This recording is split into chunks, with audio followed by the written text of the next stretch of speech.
Picture this. It's Saturday morning, 1995. You're at the mall. Sears on one end, Montgomery Ward on the other. Circuit City across the parking lot. Borders for your magazines. Toys R Us for the kids. Bed Bath & Beyond for the house. These weren't just stores. They were institutions. American institutions. Billion-dollar empires that seemed too big to fail. But here's the thing about empires. They all fall. Every single one of these stores is gone now. Completely gone. And the reasons why will shock you, make you nostalgic, and maybe even make you a little angry. This is the story of 13 retail giants that bet everything on the wrong future. If you remember shopping at any of these stores, hit that subscribe button. We're diving deep into retail history, and trust me, you're going to want to see what's coming next. Number 13, Montgomery Ward. When better wasn't enough. Picture this. It's 1872. Ulysses S. Grant is president. The Transcontinental Railroad just connected America. And a guy named Aaron Montgomery Ward has an idea. What if farmers didn't have to pay inflated prices at local general stores? What if they could order directly from a catalog? Montgomery Ward invented mail order retail.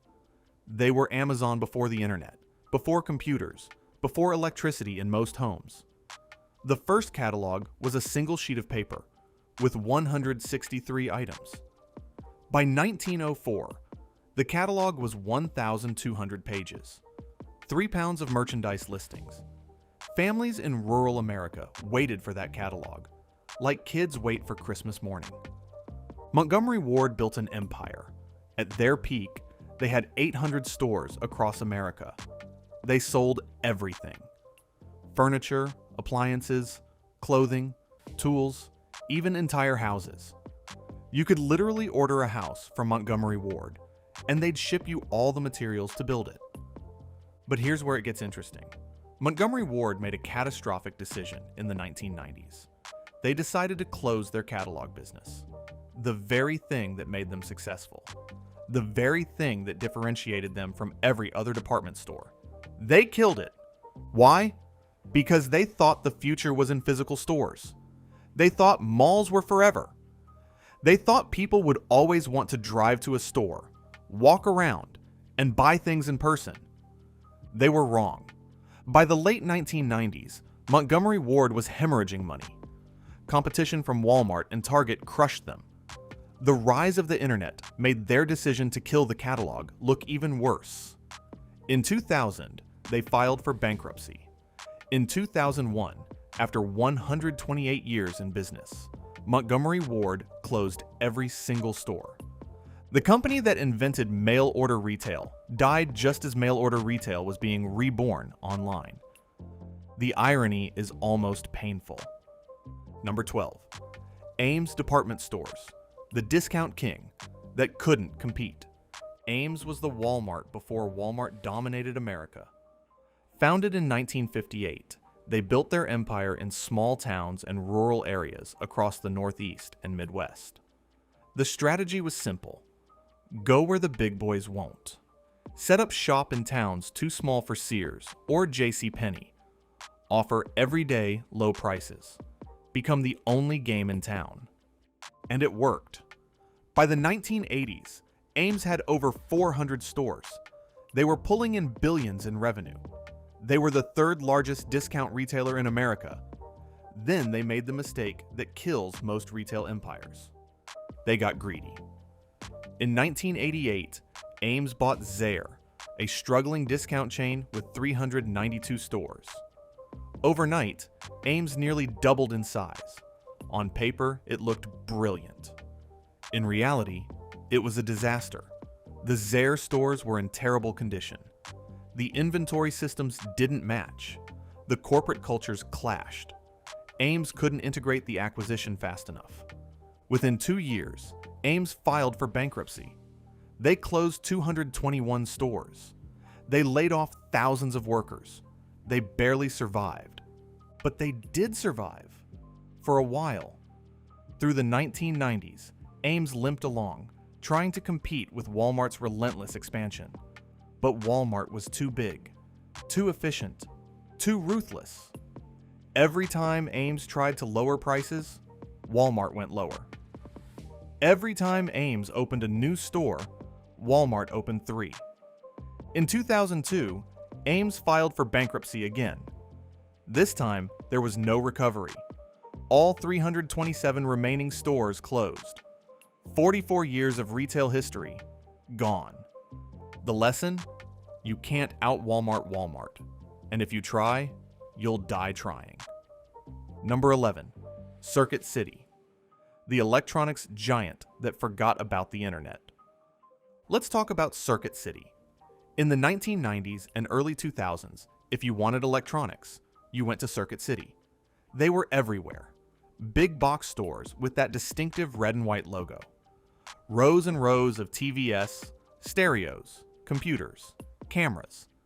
Salespeople in red shirts ready to help. Circuit City was massive.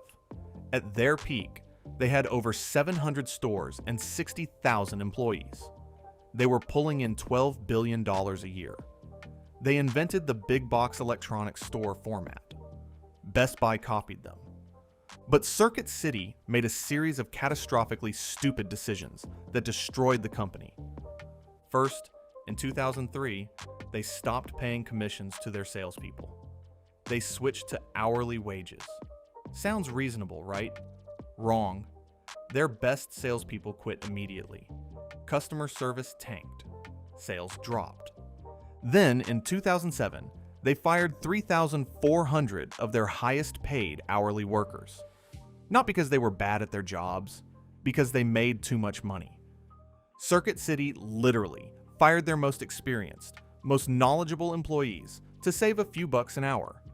They replaced them with cheaper, less experienced workers. Customers noticed. Reviews tanked. People stopped shopping there. But the biggest mistake? Circuit City completely ignored the internet. While Best Buy invested heavily in online sales, Circuit City treated their website like an afterthought. By the time they realized online shopping was the future, it was too late. In November 2008, Circuit City filed for bankruptcy. By March 2009, every store was closed. 30,000 people lost their jobs.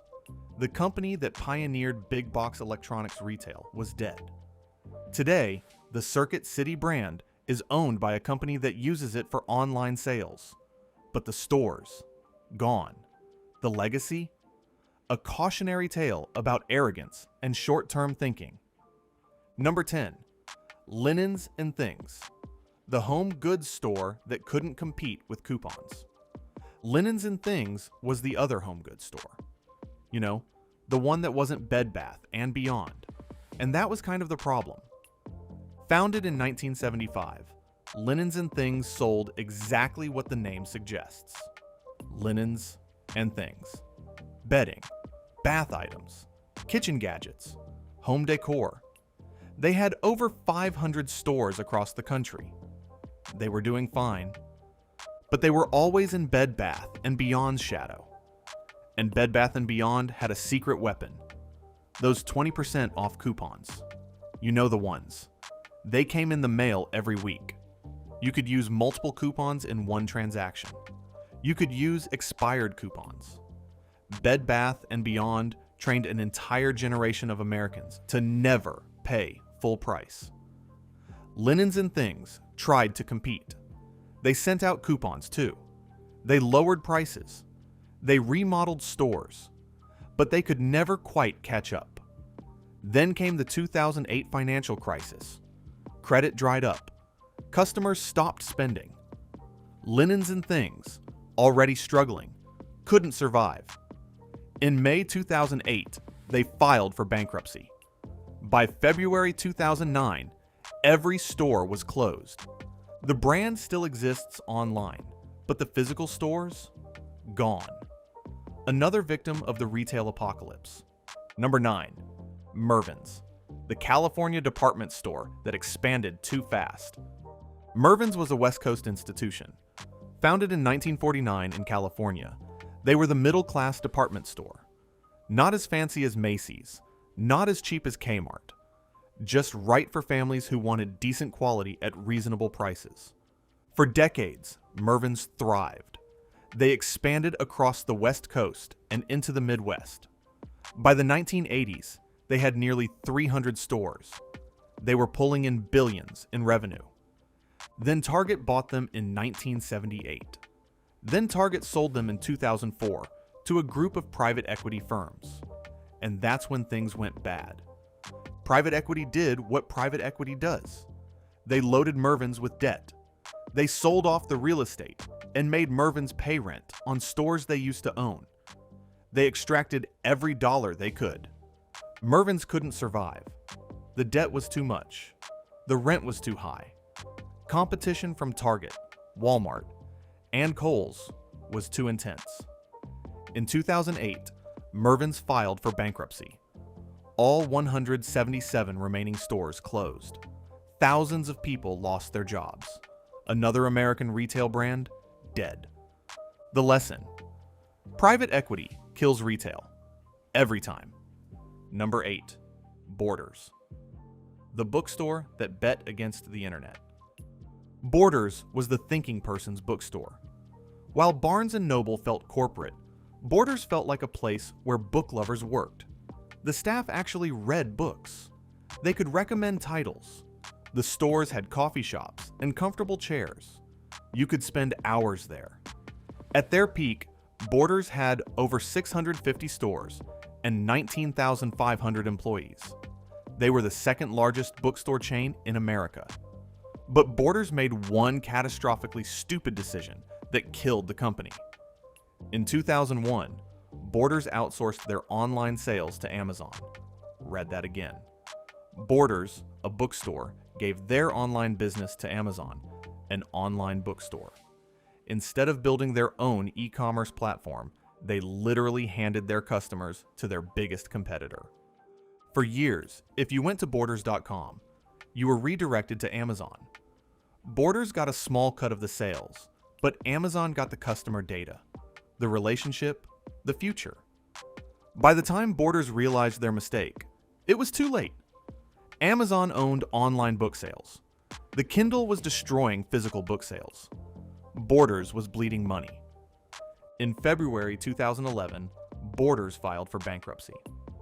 By September 2011, every store was closed. 40 years of bookselling history gone. The lesson: never give your customers to your competitor. Ever. Number 7. Toys R Us. The toy store that forgot about kids. This one hurts. Toys R Us was childhood. That backwards R, the jingle. I don't want to grow up, I'm a Toys R Us kid. Walking down those aisles, seeing every toy you ever wanted. It was magic. Founded in 1948, Toys R Us dominated toy retail for decades. At their peak, they had over 800 stores in the US and 1,600 worldwide. They were pulling in $11 billion a year. But in 2005, private equity firms bought Toys R Us for $6.6 billion, and they loaded the company with $5 billion in debt. Toys R Us had to pay $400 million a year just in interest payments. That debt crippled them. They couldn't invest in their stores. They couldn't compete with Amazon's prices. They couldn't innovate. They were too busy trying to survive. By 2017, Toys R Us was done. They filed for bankruptcy in September. At first, they said they'd reorganize and stay open. But the 2017 holiday season was a disaster. Sales collapsed. In March 2018, they announced they were closing all US stores. By June 2018, every store was closed. 33,000 people lost their jobs. An American icon, dead. There's been talk of bringing Toys R Us back. A few stores have reopened, but it's not the same. The magic is gone. The lesson? Debt kills. Private equity kills. And once you lose the trust of your customers, you never get it back. Number 6. Sears. The everything store that became nothing. Sears was America. For over a century, Sears was where America shopped. The Sears catalog was in every home. The Sears store was in every mall. You bought your tools at Sears, your appliances at Sears, your clothes at Sears. Sears invented the department store. They sold houses. They sold cars. They had their own credit card before credit cards were common. At their peak, Sears was the largest retailer in the world. But Sears stopped innovating. They stopped caring. They let their stores decay. They cut staff. They stopped investing in inventory. Walking into a Sears in the 2000s was depressing. Empty shelves, flickering lights, no customers. In 2005, Kmart bought Sears and created Sears Holdings. It was a merger of two dying companies hoping to survive together. It didn't work. Eddie Lampert, a hedge fund manager, controlled Sears Holdings. He treated it like a financial experiment. He pitted departments against each other. He cut costs relentlessly. He sold off valuable brands like Craftsman and Kenmore. He extracted every dollar he could while the company died. In October 2018, Sears filed for bankruptcy. Most stores closed. A few dozen remain, but they're zombies. Sears is dead. The brand might exist, but the company that built America is gone. The lesson? You can't cut your way to success. You can't ignore your customers. And you can't let a hedge fund manager run a retail company. Number 5. Kmart, the discount store that couldn't discount enough. Kmart was the original big box discount store. Founded in 1962, the same year as Walmart and Target, Kmart was the leader for decades. They had the blue light special. They had celebrity endorsements. They had stores everywhere. But Kmart made mistake after mistake. They expanded too fast. They didn't invest in technology. Their supply chain was a disaster. While Walmart built the most efficient logistics system in retail history, Kmart was still using paper and pencils. In 2002, Kmart filed for bankruptcy. They closed hundreds of stores. They barely survived. Then, in 2005, Kmart bought Sears. Two dying companies merged, hoping to save each other. It didn't work. Both companies continued to decline. By 2024, Kmart was down to a handful of stores. In October 2024, the last full-size Kmart in the mainland United States closed. Only one tiny Kmart remains, in Miami. Kmart is dead. The brand that once had over 2,000 stores is gone.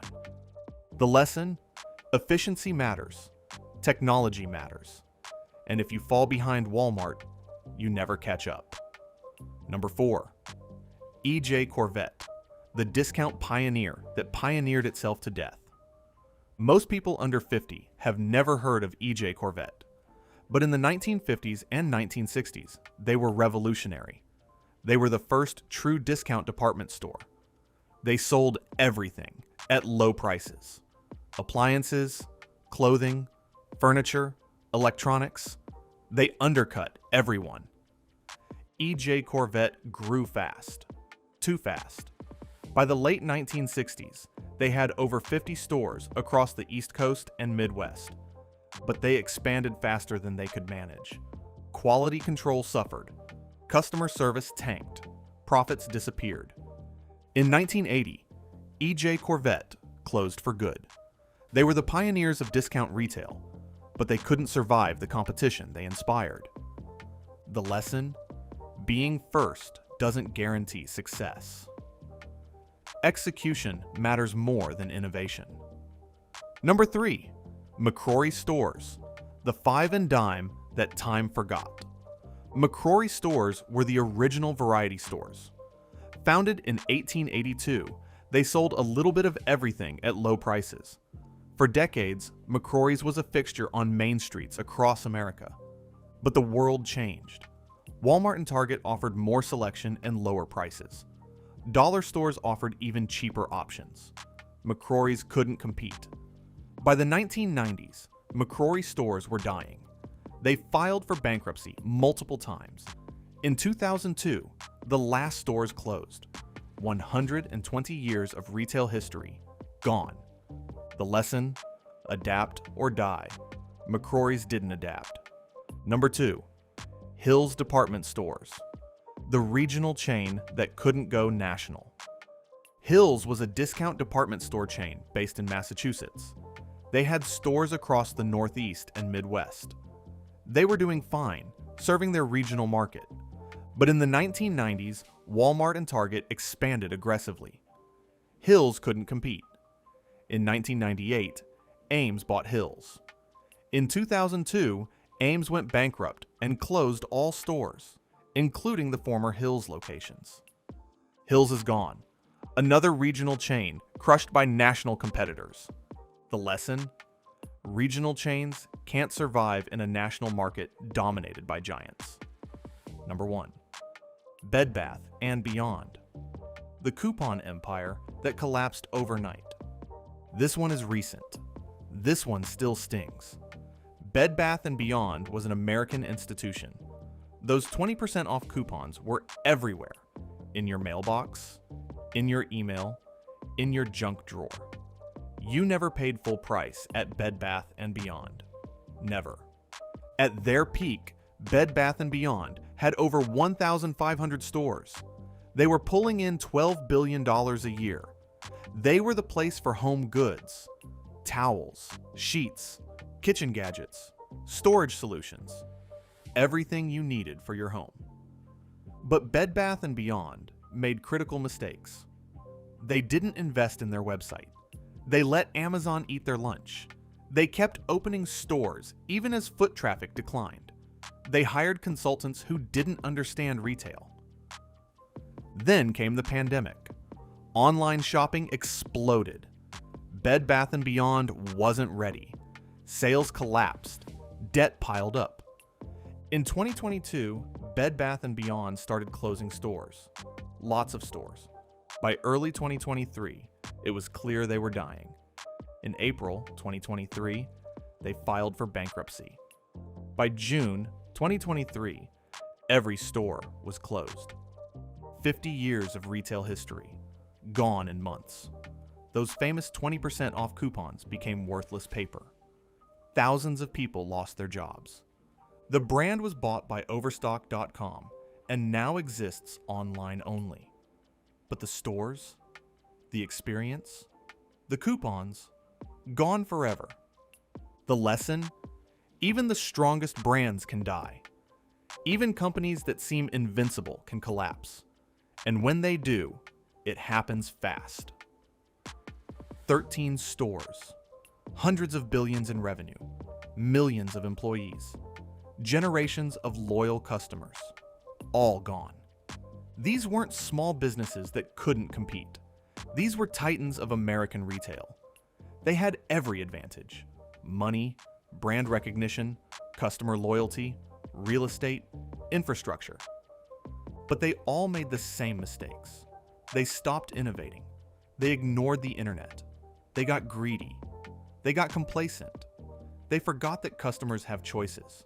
And one by one, they died. The retail apocalypse isn't over. More stores will close. More brands will disappear.